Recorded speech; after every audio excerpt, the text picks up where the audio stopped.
क्या TikTok use करना safe है?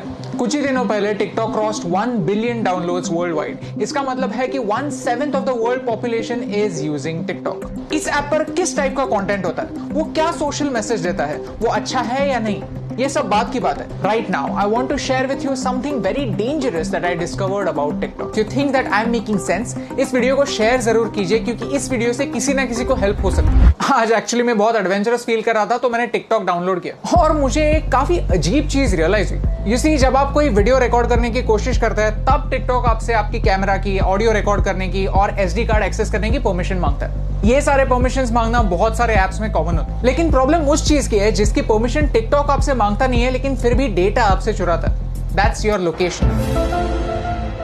आप ये खुद चेक कर सकते हैं। सेटिंग्स में जाइए और ऐप परमिशंस में जाकर टिकटॉक को सर्च कीजिए। लोकेशन का कहीं पे मेंशन भी नहीं होगा। लैंग्वेज सिलेक्ट करते वक्त मैंने सिर्फ इंग्लिश सिलेक्ट किया था, फिर भी मेरे फीड में हिंदी वीडियोस है, मराठी वीडियोस भी है। टिकटॉक को कैसे पता चल रहा है कि आप कहां पे? जस्ट एज अ प्रिकॉशन मैंने लोकेशन भी ऑफ कर दिया था। लोकेशन ऑफ करने के बाद गूगल मैप्स भी ठीक से नहीं चल पाता, आरोग्य सेतु ऐप भी नहीं चलता। These important apps also can't work without you giving them the permission. मैं मुंबई में हूं, मुझे मराठी आता है, मुझे हिंदी आता है, ये टिकटॉक को कैसे पता चल रहा है? If you want to cheat your location there is a very simple trick called a VPN, virtual private network. Okay, so मैं अभी एक VPN यूज कर रहा हूं और मेरा लोकेशन मैंने USA में सेट किया।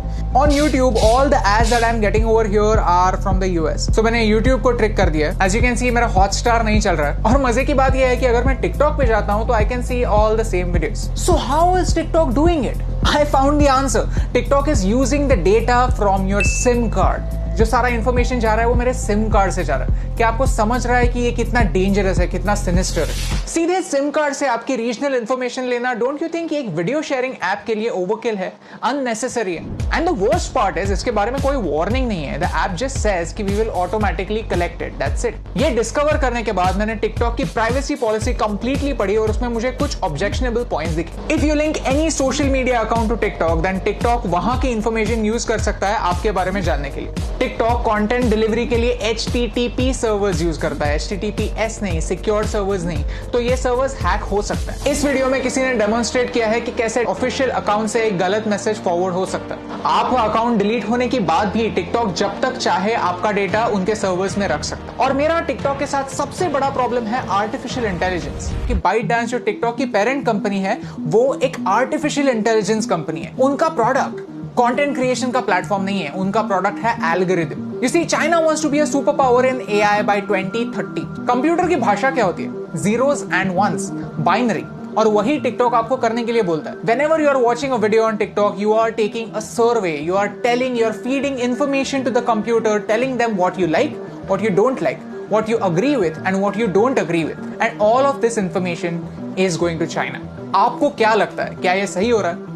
Tell me in the comments below. In social media, artificial intelligence changes the game completely. Computer decide करता है कि आपको क्या देखना चाहिए और क्या नहीं देखना चाहिए। सर्च का ऑप्शन ना होने की वजह से प्लेटफॉर्म कंट्रोल करता है कि आप क्या देखेंगे और ये एक बड़ा प्रॉब्लम है। ओके, सो चाइना पर आता है। चाइना में ऐसा लॉ है कि if you are a Chinese company then you have to share the data that you collect with the Chinese government. And because of this, Indian Ministry of Defence ने armed forces को 42 apps अपने phone से delete करने के लिए कहा। India does not have a proper data protection act. We ourselves need to be extra safe. China में freedom of press है ही नहीं। पूरी प्रेस गवर्नमेंट के कंट्रोल में। Syria, Saudi Arabia, Afghanistan, Somalia, ये कंट्रीज भी फ्रीडम ऑफ प्रेस की scale पर चाइना से ऊपर आती हैं। और यही सारे रेस्ट्रिक्शंस उन सारे लोगों पर भी अप्लाई हो जाते हैं जो चाइनीज एप्स यूज करते हैं। Start talking about Tibet, start talking about Hong Kong, start talking about Taiwan. अगर आपका वीडियो स्ट्रेट अवे बैन नहीं हुआ तो वो ज्यादा लोगों तक नहीं पहुंचेगा। यू सी, आज चाइना को तिब्बत से प्रॉब्लम है, कल अरुणाचल प्रदेश से भी हो सकती है, लद्दाख से भी हो सकती है। If you can't talk about this stuff, how will you know about it? How will you raise your voice? And by using these Chinese apps we are supporting China's version of the internet. Privacy on the internet is a myth.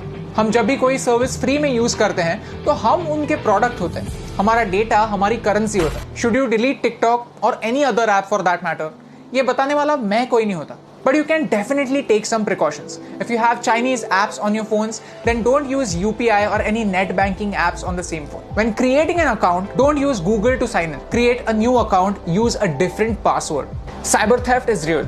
Keep changing your passwords and keep your emails safe. If you go to haveibeenpawned.com, you can find out whether your personal information has been breached. All I want to say is this is not TikTok versus YouTube. I am giving you TikTok's example because TikTok is popular and you can check it yourself. If you are a TikTok creator, then this concerns you more than me because आपका data ज्यादा share हो रहा है. It's important for you to know कि China के products को सस्ता मत समझिए, चाइना के एप्स को फ्री मत समझिए, because everything comes at a cost. My question is, can you pay the price?